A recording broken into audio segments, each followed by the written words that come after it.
नमस्कार दोस्तों। आज हम बात करेंगे उन डिवाइसेस के बारे में जो जनरली चलने में हमारी हेल्प करती है। अभी तो जैसे कि जो नॉर्मल इंसान होता है उसको चलने में कोई प्रॉब्लम होती नहीं है, लेकिन जब आपको फ्रैक्चर हो गया या पैरालिसिस हो गया या आपका एम्पुटेशन हुआ, किसी कारण से आपके एक पैर को अगर काटना पड़ा या उसको एम्पुटेट करना पड़ा, या फिर आपको फ्रैक्चर हो गया है, उसके बाद आपको डॉक्टर ने बोला है कि नहीं भाई आपको अब वॉकर से चलना है या फिर स्टिक से चलना है या क्रचेस से चलना है, तो अक्सर लोगों में कन्फ्यूज़न होता है कि वॉकर क्या होता है, स्टिक क्या होता है। तो आज इस वीडियो के माध्यम से मैं आपको बताऊंगा कि वॉकर क्या होता है और इन चीज़ों में क्या डिफरेंस होता है और इनको हम कब किस कंडीशन में हम यूज़ करते हैं। तो सबसे पहले हम वॉकर के बारे में बात कर लें। वॉकर जो है, जैसे कि मेरे पास ये दो मॉडल रखे हैं यहाँ पर, इसमें साइज के डिफरेंस है, एक बड़ी साइज का है, एक छोटी साइज का है। तो जो ज़्यादा लंबे लोग होते हैं उनके लिए बड़ी साइज प्रेफरेबल होती है। ये जो वॉकर है इसमें बहुत सारी अलग अलग एडजस्टमेंट होते हैं। बेसिकली आप देख रहे हैं यहाँ पे इसकी लंबाई काफ़ी है, इसको छोटा और बड़ा करा जा सकता है। तो यहाँ पे ना ये नॉब होती है, इस नॉब के सहारे हम इसको छोटा और बड़ा कर सकते हैं। मतलब अगर आप इसको दबाएंगे और ऊपर की तरफ करेंगे तो ये छोटा हो जाएगा, इसको आप यहाँ से बड़ा कर सकते हैं। तो ये फुल हाइट वाला वॉकर है। इसको जनरली कब यूज़ करते हैं, जब पेशेंट की स्टेबिलिटी नहीं होती है। पेशेंट मतलब खड़ा तो हो पा रहा है लेकिन खड़े होने के बाद उसका बैलेंस नहीं बन रहा है, तो बैलेंस नहीं बन रहा है, या फिर जैसे कि डॉक्टर ने बोला है कि आपको एक पैर पे ही वजन देना है, दूसरे पैर पे वजन नहीं देना है, तो उस कंडीशन में वॉकर का यूज़ किया जाता है। तो वॉकर का यूज़ करने के लिए अभी नॉर्मल पैटर्न में बता दूं कि जैसे कि अगर मुझे वॉकर के सहारे से चलना है, मेरे पैरों में स्टेबिलिटी नहीं है, कमर में बैलेंस नहीं है, तो मैं अपने हाथों के सहारे वॉकर को होल्ड कर सकता हूँ और इसको आगे बढ़ा के मैं अपने पैरों को इसके सहारे से इस पे बैलेंस लेके, क्योंकि चार इसके बेस होने के कारण इसकी स्टेबिलिटी ज़्यादा होती है।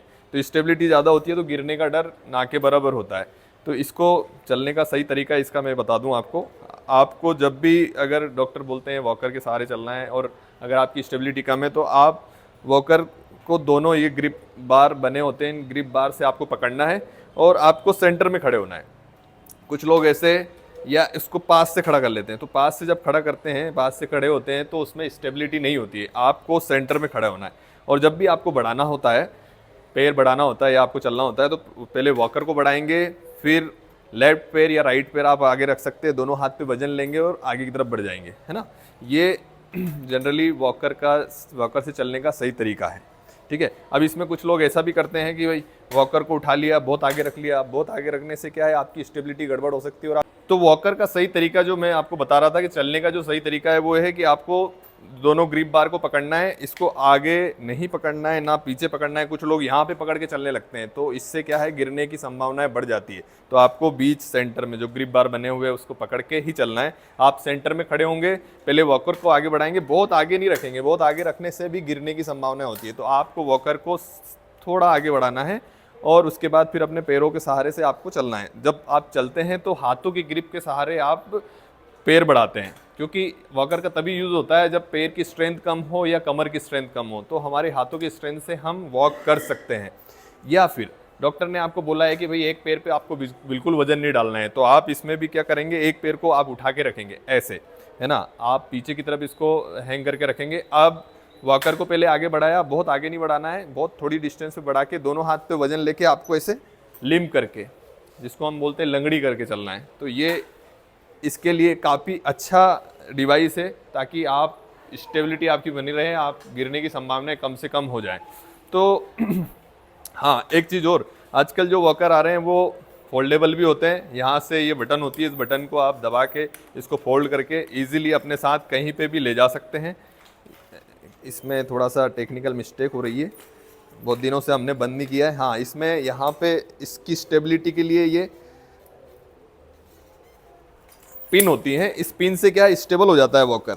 अब ये पिन को अगर आपने निकाल दिया तो ये ग्रिप अच्छे से हो जाएगा। यहाँ से इसको दबाना है और इसको फोल्ड करके आप कहीं पे भी ले जा सकते हैं। ये बहुत लाइट वेट वॉकर है और इस पिन को यहाँ पे लगा दें। जब भी हमें इसको खोलना है तो यहाँ से पिन निकाल के आपको यहाँ लगानी रहेगी, ताकि वॉकर की स्टेबिलिटी बनी रहे। तो ये तो वॉकर वाली बात हो गई। अब हम दूसरी वॉकिंग एड्स पे चलते हैं। ये जो है ये स्टिक कहलाती है, वॉकिंग स्टिक। इस स्टिक का, अब स्टिक स्टिक का मतलब होता है एक डंडी, लेकिन इसमें क्या होता है, यहाँ पे स्टेबिलिटी के लिए चार पोल होते हैं, चार बेस होते हैं बेसिकली, है ना। तो एक मिनट रुक यार, क्या, हाँ, तो ये दूसरा वॉकिंग एड है अपने पास। इसको क्वाड्रिपोड स्टिक बोलते हैं। क्वाड्रिपोड इसलिए बोलते हैं क्योंकि इसमें 4 पैर होते हैं। आप देखेंगे इसके 4 पैर हैं, और ये हैंड ग्रिपर है। इसमें भी एडजस्टेबल के लिए यहाँ पे पिन दे रखी होती है। इस पिन को आप दबाएंगे तो ये बड़ा हो जाएगा। बहुत दिनों से हमने किया नहीं इसको, हाँ ये बड़ा हो जाएगा, और ये छोटा भी हो सकता है। इसको आप जब प्रेस करके जब अंदर की तरफ करेंगे तो ये छोटा हो जाएगा। तो जैसे पेशेंट की हाइट होती है उस हिसाब से इसको एडजस्ट कर सकते हैं। अब सबसे पहले ये बता दूं कि इसकी हाइट कितनी होनी चाहिए।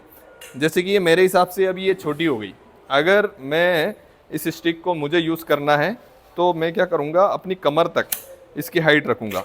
मतलब ये जब मेरे, हाँ, कमर से 4 इंच नीचे होना चाहिए, तो ये परफेक्ट हाइट है। अब मैं जब इससे चलूँगा तो क्या होगा कि मेरे हाथ पे लोड नहीं आएगा, मेरे कंधे पे लोड नहीं आएगा।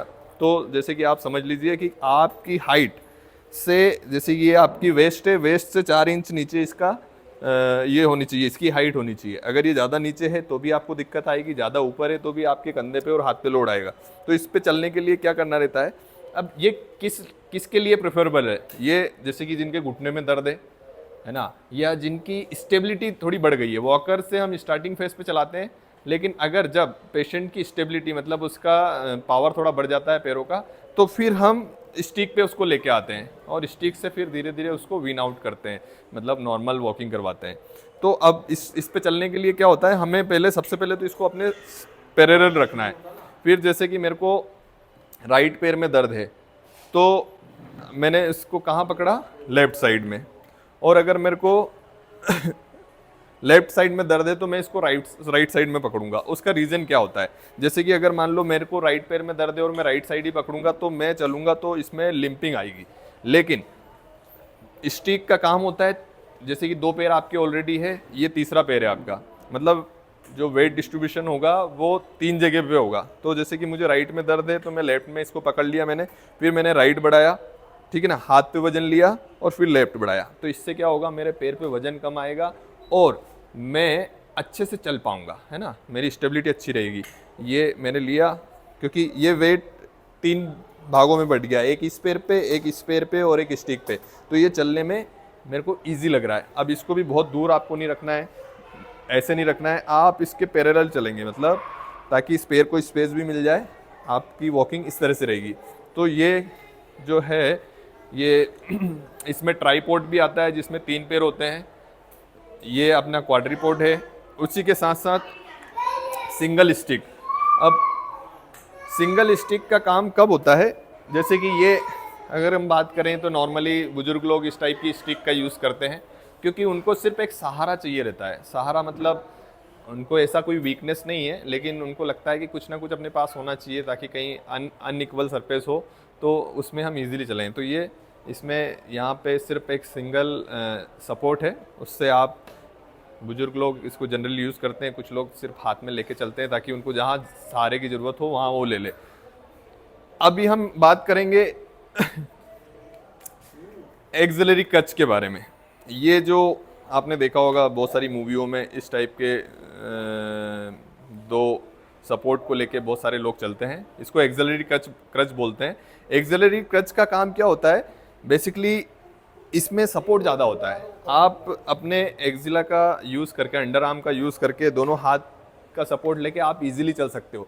जिनको पोलियो की प्रॉब्लम होती है, जिनका पैर ज़्यादा वीक होता है, या जिनको एम्पुटेशन, जिनका पैर कहीं किसी कारण से काटना पड़ता है, तो उन पेशेंट्स के लिए एक्सिलरी क्रच का ज़्यादा यूज़ होता है। या दोनों पैर वीक है, सिर्फ हाथों के सहारे ही आपको चलना है, तो आप जिनके दोनों पैर वीक होते हैं वो पूरे अपने आप को लिफ्ट करके ऐसे चलते हैं दोनों, क्योंकि यहाँ पे स्टेबिलिटी ज़्यादा हो जाती है तो उनको ये सपोर्ट मिल जाता है। तो उसके लिए हम एक्सिलरी क्रच का यूज़ करते हैं। एम्पुटेशन हुआ है तो एम्पुटेशन में भी एक्सिलरी क्रच का, अभी तो इसकी हाइट कम है, ज़्यादा है मेरे हिसाब से कम है, यहाँ से मैं बढ़ा सकता हूँ, कम कर सकता हूँ, इसमें भी एडजस्टेबल हाइट होती है। और उसके साथ साथ ये ग्रीपर को भी ऊपर नीचे कर सकते हैं हम। तो अकॉर्डिंग पेशेंट का इसमें क्या होता है, जैसे कि इसकी हाइट भी क्या होनी चाहिए, जो एक्जिला है उस एक्जिला से 2 इंच नीचे होना चाहिए इसका। तो अभी तो मेरे हिसाब से तो इसकी हाइट कम है, लेकिन मैं इसको कम ज़्यादा कर सकता हूँ। अब इसमें चलने का सही तरीका क्या है, इसमें बेसिकली आपको सपोर्ट मिल जाएगा, पूरा सपोर्ट, आपके अंडर आर्म्स का सपोर्ट मिलेगा, अपर बॉडी का सपोर्ट मिलेगा।